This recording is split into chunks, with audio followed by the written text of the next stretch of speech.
Hello and welcome to New Faculty Orientation. My name is Kurt Kirstein and I am the Provost of City University of Seattle. 10 years ago, I started as an associate faculty member just like you. And as an associate faculty member, I had many questions about how things work at City University of Seattle.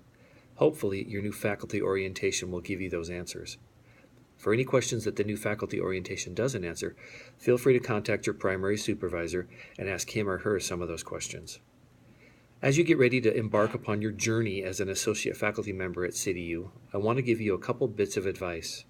And these bits of advice have been derived from many student surveys and student end-of-course evaluations in which they indicate the areas where they feel like they've connected with their faculty member the best.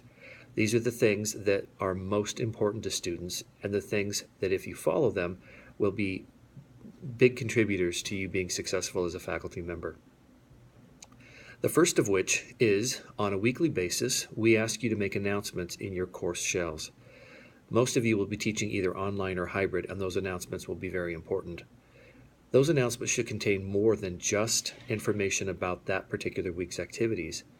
But we've hired you actually to be an expert in your field, to be somebody who can bring expertise and experience to your particular subject. And students are very interested in hearing what your experience can contribute to their knowledge, how they can learn from what you've done. So we ask that in those announcements you spend a little extra time providing a little bit of information about that week's topic and how you've actually seen it play out in real life.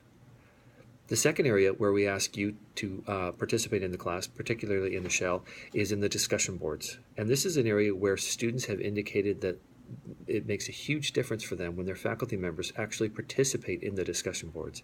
So not only do you assess student performance, but we ask you to indicate to students just additional information about the topic or ask additional questions that will allow the subject to go into a much more deeper part of the conversation. Just bring your expertise to that discussion and make it a richer experience for all students involved. The third area where we encourage you to really participate with students is providing feedback on assignments. Students will submit assignments and they're really looking for your expertise and your feedback, not only as an overall assessment of the assignment, but kind of in particular in various spots of the assignment where you can really indicate how the student could have performed better or what the student could do better next time. This is a very formative way of assessing an assignment, and students really crave that kind of interaction. So the more feedback that you can give them, the better. We'll also give you tools built into every one of the shells where you can provide feedback on a rubric. And these are various descriptors on which you can indicate the level of performance and what the student could do better next time.